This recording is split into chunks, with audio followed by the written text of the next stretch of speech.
Hello there, this is Trunks for you or NerdyGeeky, depending on where you're watching this from, and this is another bout of nerdy news, and this is what have we learned from the Elder Scrolls Online beta. The Elder Scrolls Online beta was last weekend, and it is unfortunately finished, and if you're like me, you're probably suffering from post-Elder Scrolls Online depression, because we're going to have to wait another month before it comes out. That's if you're going to play on PC. Of course, it's another 3 months until it comes out on consoles such as the Xbox and the PlayStation. So what has the beta taught us? The beta has taught us mostly that a beta doesn't have to be bad. It wasn't bad, even though I did see a lot of people. I did see a few people moaning in the comments, really, that but it wasn't actually a bad beta. It wasn't that buggy. It was very smooth. The graphics were smooth. I didn't see any graphics bugs, to be honest with you, and the graphics, like I said, were very smooth. They didn't lag, considering everyone was on the same server, and they were stress testing the North American server this time. There really wasn't any lag, or at least I didn't seem to experience any. So yeah, the biggest bug, of course, was what I talked about, was the user interface bug, where you could talk to someone, or you can try and sell, and then eventually you can't sell, you can't talk to someone, or you just can't click off a conversation. And this could be easily fixed by typing /reload UI, and that is not a fix, really. It's a workaround, because you don't want to have to keep doing that. It's very jerky, and it takes you out of the whole fantasy that you're a magic wielding sword killing people with a person. So really, that's the only real bug that I saw. There was the odd quest that was bugged, including one in a graveyard, where you couldn't kill the people you could, because you couldn't summon them, because they were already summoned and they were just standing like statues. And there was the only other one was the treasure map, and I found a treasure map, and it took me a ridiculous amount of time to actually find the treasure, because I was being too literal with the map. But eventually, when I found the treasure and I dug it up and it was bugged, I couldn't open the chest. In fact, I could walk through it like it wasn't even there. I don't know whether that was intentional, so nobody spoils the surprise of what's in the treasure chest. There was an answer posed by my brother, and I actually never thought about that.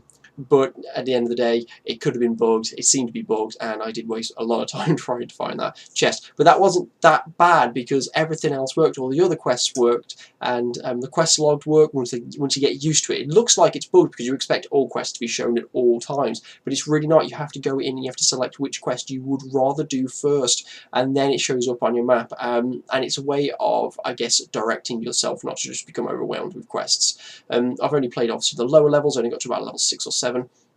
And so when you get to high levels, you could have lots and lots of quests in your quest log, just like you could have in Skyrim and Oblivion and Morrowind and so on and so forth. I bet your quest log gets quite clogged up, and it doesn't want to just show it all over the map all over the time. So this is the way they've done that. It's really big. Now, the starting areas are quite small. They're little tiny islands, but if you look at the whole map, there's so little that the way shrine symbol is actually bigger than the island. The islands are absolutely tiny, yet there's still a lot to do on them. And then when you go to the next island, which isn't the biggest of islands anyway, there's still a lot to do on that island. And now when you get into the main part of Tamriel, which I reckon will be probably about level 15 maybe, when you get into the main part of Tamriel, I'm sure there's going to be absolutely loads to do. Not all the areas of Tamriel are open. If you look at the map of Tamriel, only specific areas on the map are actually open, which shows that they've got room for the next expansions that will be coming out. And I'm sure that as big as it is now, which, by the way, the game is just under 22 gig at the moment of actual size on your computer, but when other expansions come out, I'm sure they will open up even bigger areas, and I reckon only about 50% of the map is actually out that is playable at the moment of Tamriel, so there's lots of space for expansions, there's lots of room to level up, and considering you can get to level 50 at the moment anyway, with the rest of what's on there, I'm sure that adding the rest of Tamriel could probably get you to a level 100 or 150, so they've got a lot to move and a lot to go forward with, and that's even considering Tamriel's only one of the continents on Nern. They've got other continents they can create within the lore. Free travel, that was amazing. If you go to a way shrine, you can go to another way shrine for free. Now, you can travel to the way shrines from anywhere, and it'll cost you a certain amount of gold, which isn't that bad, because it's not really a large amount of gold compared to the fact that I got nearly 1100 gold on my second character just on Sunday night. So considering it costs about 46 or 49 gold to go to a way shrine from anywhere, it's not that bad. But if you go to a way shrine, you can go to another way shrine for free, and that's really good. That's almost unprecedented in these kind of games. Usually they charge you a little bit. Like flight paths in World of Warcraft, or flying around in space in Star Wars, it costs money. So diverse landscapes as well. I only created 2 characters, and I managed to see forests, and I managed to see deserts, and I managed to see lakes, and the sea, and it's very diverse, it's very nice, and everywhere looks beautiful. They've done a really good job on the landscapes, and we all know this from Skyrim, that the landscapes in the sky were a massive part of what made Skyrim so beautiful. Oblivion, the sky at night on Oblivion was amazing, and they carried that on over to Skyrim. And this one, the sunlight, the fact that when you look at sunlight, spots appear like the wood in your eyes if you're looking at sunlight, the fact that when sunlight comes over a mountain range or over a wall, you get that sort of burst of sunlight, and it is amazing. It looks really realistic. I have taken more screenshots, and I will post screenshots on my blog, which is linked in the description below. So if you want to check out some more screenshots than I added last time, then feel free to have a look, because this time I went to, if I pronounce it right, Stros Mackay, and that's it within the Daggerfall Covenant. So yes, please feel free to have a look at those. They're on my blog. Interesting classes. They were interesting. They still need work on the classes to balance. I'm sure they need to balance them out still, but they seem to be pretty balanced as they are. I have played as a sorcerer, and I have played as I can't remember off the top of my head now, but the equivalent of what a paladin is anyway. And basically they were both fantastic. The sorcerer was very interesting because I don't usually play a caster, so to play someone that's ranged is very unusual for me. Usually I'm a sword and a shield or two-handed sword person, but on Skyrim I'm the sword and shield, and on this one I think I might go back to being sword and shield because that's what I prefer to play. But at the end of the day, they are interesting classes. I've only played 2 out of the 4 classes, which is quite sad, but I did want to leave myself a little bit of surprise when the game actually comes out and I actually make my proper character that I'm going to be carrying on with for the rest of the game. So that's really